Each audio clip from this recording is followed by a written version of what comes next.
York's classic rock. Q1043. Hey everybody, welcome back. Jonathan Clark in the studio with the king of all parties. His name is Andrew WK. A long time, my friend. How are you? It's very good to be back. I'm doing well. Thank you for having me. Good to see you after 15, 16 years. Well, no, that was the first time. The oh, last yes, time pardon me. Was Marky Ramone, I believe, the last time here. And we had seen each other from time to time yes. throughout the years, which has always been pleasant. But yes, that first interview was quite significant for me, and it's more meaningful as each year passes by. You know what? And, I don't get a lot of people like you that are so good in interviews because I feel like I don't even need to be here. Like you could just take over and go crazy for 20 minutes and we'd have an awesome segment. Well, that's kind of you. But that's what I noticed when I first met you. You were so welcoming. You're so outgoing. You're warm. You're conversational. You're great. And the music is fantastic always. So thank you very much. Friday the 13th, would you like a spider donut? Oh, wow. Wow, I have never seen anything quite like this. It's And show that to the camera. Yeah, it's a fudge donut or donut hole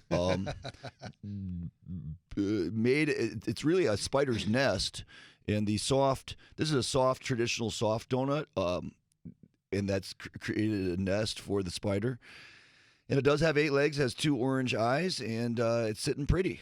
And it's that's a party in itself, probably, right? Well, I'll see. I'm gonna bite. Let's do it.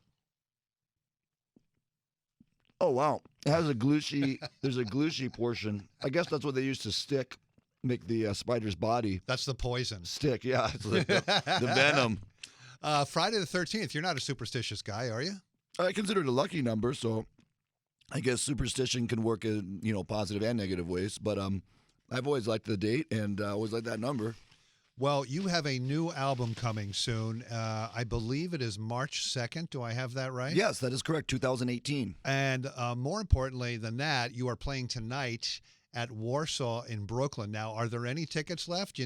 People should go and try and get in? I don't really know how that works if they release the last few at the end. It sold out officially last night.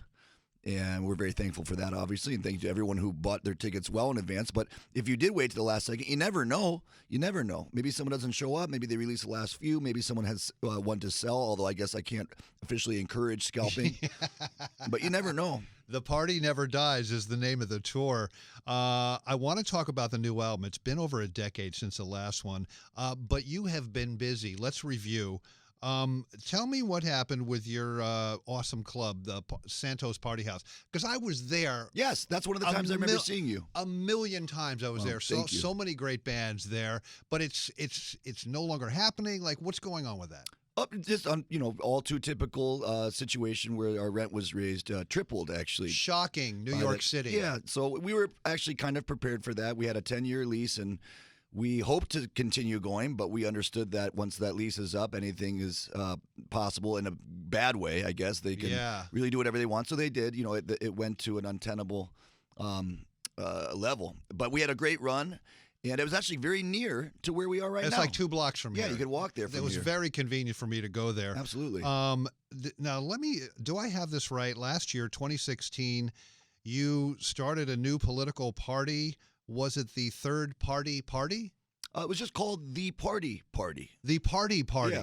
Oh, okay. And just to tell everybody, in case they don't know, partying to you is a frame of mind. It is an attitude towards life. It is not necessarily drinking or drugging or anything like that. And just sort of briefly go into that a little bit. Well, it's all those things that you mentioned and much more, and strangely, much less, which is a part of the beauty of it, but also what keeps it challenging and, for me, engaging perpetually. It's a mindset that just basically says, okay, we have a choice of how we're going to approach life, and there are a lot of unknowns. There are a lot of questions. There are a lot of potential doubts, even the most fundamental doubt about whether being alive is a good thing in the first place. But at some point, you can decide that even if we don't have proof that life is good, we can decide that it is, and we're going to celebrate it with all its intensities, with all the challenges and the beauties that it brings. And that's really the mindset. If we can celebrate Friday night because we're glad that the weekend's here, we can celebrate holidays because we're glad of some special event. What about this special event of having the chance to exist at all, of being born. So we're celebrating. I mean, that's a miracle in itself. I It is. think, you know? Exactly. So that's the mindset. Now, some people would say it was a curse to be born. And you can go back and forth between this positive, negative battle, I guess. But even within that, I think there's a sort of transcendent goodness. Just to be able to look at something and wonder if it's good or bad. That's a kind of beautiful thing, to be able to even ponder things. So we're trying to take that celebratory attitude and apply it across the board, because it is hard to live if you're down in the dumps all the time. And I'm someone who needs to be cheered up more than anybody. And we have printed out some emojis for you that are Oh, right yes. in front of you. Yes, underneath my nested spider. Speaking of partying, go through those emojis really quick and just tell us which one you think is the most party or the least party, and maybe tell us which one you use most frequently or infrequently. The one that I actually would use in my communications the most, well, lately, I have to say, and I guess it segues, I've been using the combination of the guitar and the taco. I've been typing these together side by side in a lot of my communications. So those are very party emojis, and they're ones I've been using for very good reason recently. But I've also And used... wait. I want to stop you. Oh. You mentioned taco. Yes. You have something down on the floor Yes. to your left in a case. Yes. Which somehow references the word taco. Taco and guitar. And guitar. Because it is. Because it is a taco guitar. That is No, gorgeous. thank you very much, Jonathan. That is amazing. It's almost brand new. I mean, I've only had this now for just under 2 weeks.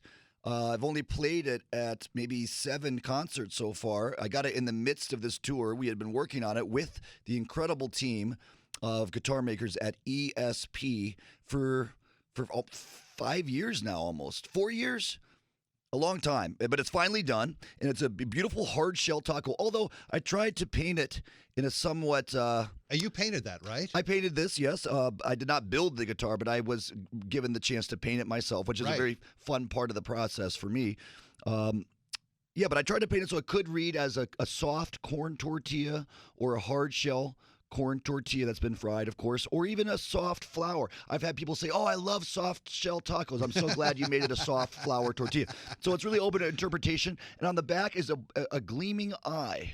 As you can see, Wow. a blue... You don't want to find that in your taco, though. No, that's right. That's best to keep them separated front Right. and back, because if you bit into a taco and there's a jumbo eyeball, That's, yeah. be quite disturbing. Well, we got lettuce, we got tomato, we got cheese. Yep. What do we got? Refried beans? Or what do we have there? you know what? Beef? Yeah, if you're a vegetarian, then this is beans. Right, okay. And if you're a meat lover, then this is fresh Angus ground seasoned beef. 100%. And so before the taco guitar, there was a pizza guitar? That's right. So I would have used this pizza emoji and next to a guitar, and I would send that out to folks.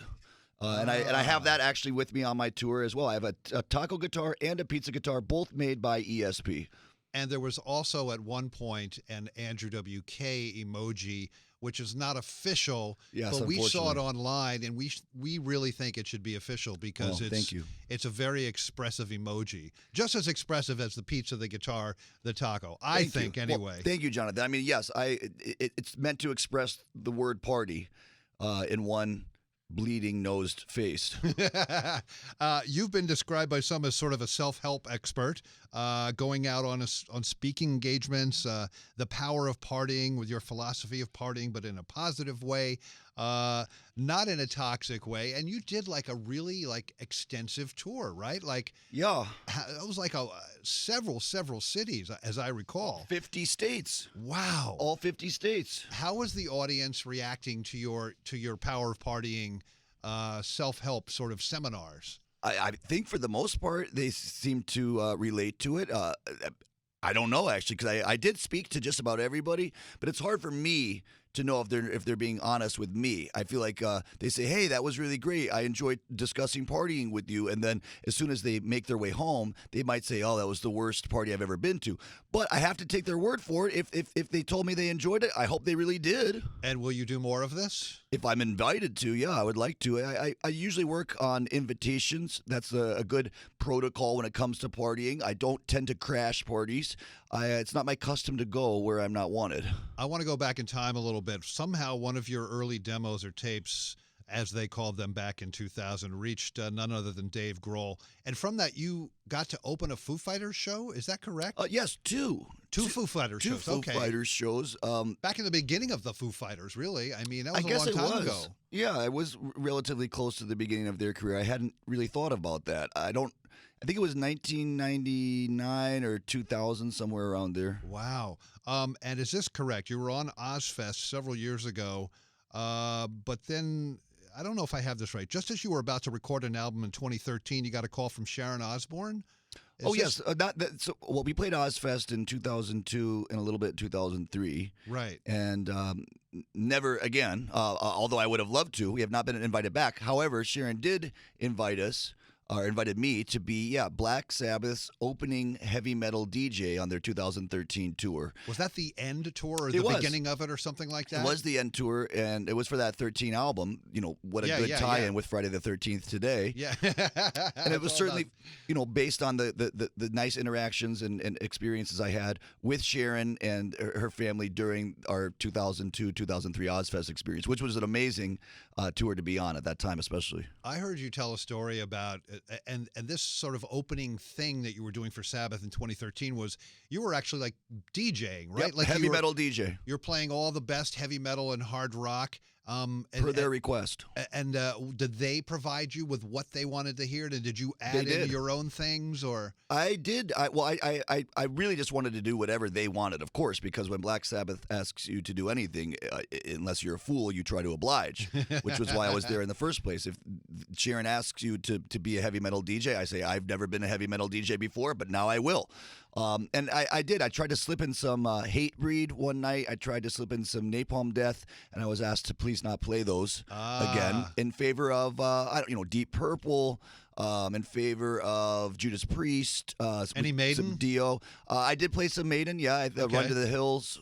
Nice. And was there a moment? I think I read something that like you were doing that, and you were still doing that. All of a sudden, Tony Iommi walked on stage. Yes, well, on our first day during sound check, and that was incredible. Just to hear his guitar tone in the midst. I might have even been at the sound check, been playing some Black Sabbath for my own amusement, which I dared not do at the actual show because you don't want to, spoil what is about to come on stage.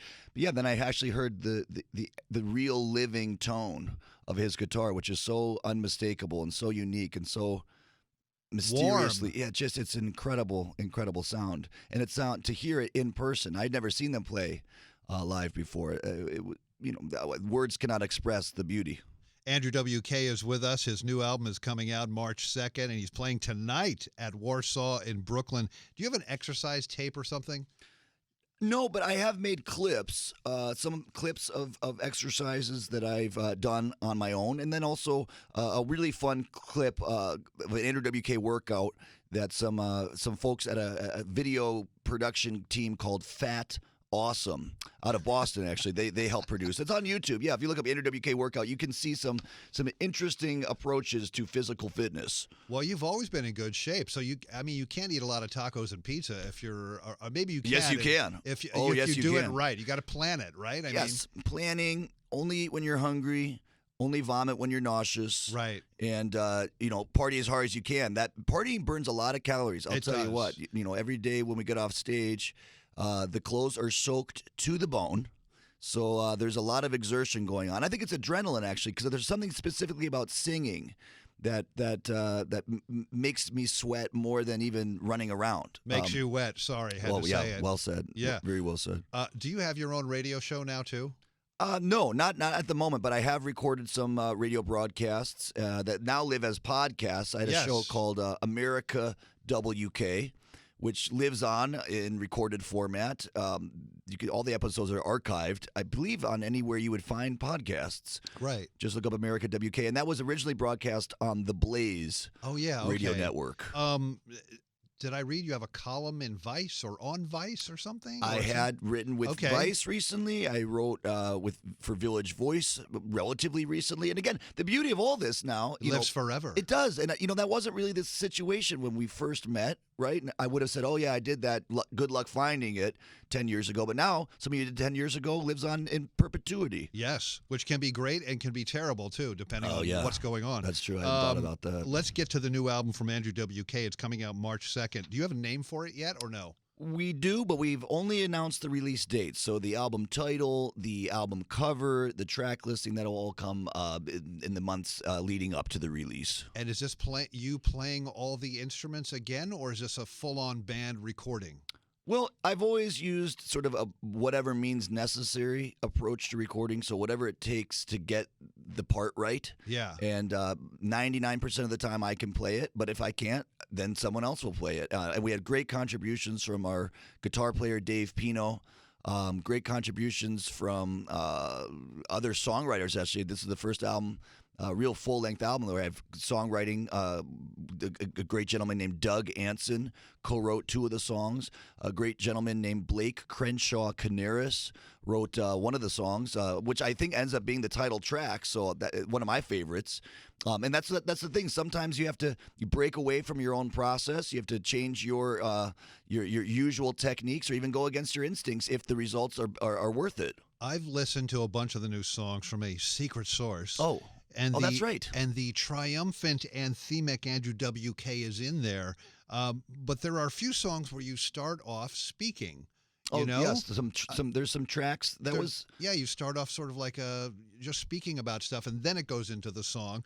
But lyrically, this new album is a little different, right, than say some of the other ones. Or I suppose so. Depending how you look at it. I mean, to me, it's all the same. It's all just okay. I'm going to try to make the most intense, like you said, triumphant feeling I can. And fist in the air, anthemic, like just just that feeling of being moved, whether you get it going down a roller coaster hill, or on the last day of school before summer vacation, or going out on a date with that girl you've had a crush on. I mean, there's these certain kinds of feelings that sum up. They make life worth living. They encapsulate the entire human experience in one burst of physical feeling. So it's not even just a thought or an idea or a mood or an emotion. It's a physical. Your body feels good. And that's each song I make is trying to conjure up that physical feeling. Well, the new album from Andrew WK, it's coming out March 2nd. Please tell us the title when you can. I Please will. bring it over here when Thank you. can. I will. Thank you. Tonight at Warsaw in Brooklyn, Andrew WK, what can fans expect tonight other than a huge party? Well, I must say, with all due respect to our entire party adventure so far, I think now we are the partiest we've ever been. I think the band that I have the privilege of playing with is there's never been a better version of my live band. The people that have devoted themselves to this party quest alongside myself are just stellar individuals, and they have elevated this show to levels that I think it's never been at before. So I think we're reaching not a peak even, but it's almost like the beginning with all this great history behind us. I feel like we're starting now, but instead of having nothing before, we have this adventure that we've already been on. It's hard to express, except to say that I'm very excited, and I think people will have some fun. Yeah. Jeez, I can't do it. I can't express how thankful I am. I feel very lucky, very humbled, very grateful. The longer you get to do something, Yes. it's easy to take it for granted, but also sometimes it's the opposite effect, where you get more and more amazed that any of this has happened and that it's still going. And that's how I feel. I'm in a state of bafflement and shock that I get to do this, and that people believe in it alongside me. It's a real pleasure. And it's over a decade since the last album, so that's got to feel good in itself. I'm glad that it's finally happening. I'm not proud or happy at all with how long it took. But, Yeah, I know. Yeah. when you party very hard, time turns into a whirlpool vortex kind of thing, and you just hope that you can keep going, and that's what I'm most thankful about. So can people buy the taco and/or pizza guitar from ESP? There's been requests, and I sincerely appreciate that, because I didn't think anyone would want one of these guitars besides I want myself. one. Well, Jeez. you know what? If I make another one, you can have the first, Oh, the no, first, no, no, the I first can't do one. that. All They're right. one-offs at this moment, but Yeah. anything's possible. Well, Andrew WK, always a pleasure having you in here. Thank you, Jonathan. Thank you so much. Thank you for your Kick-ass ongoing- tonight at Warsaw in Brooklyn. Thank you. And we'll see you back here with a new album. Thank you. New York Pittsburgh's classic rock. Q1043.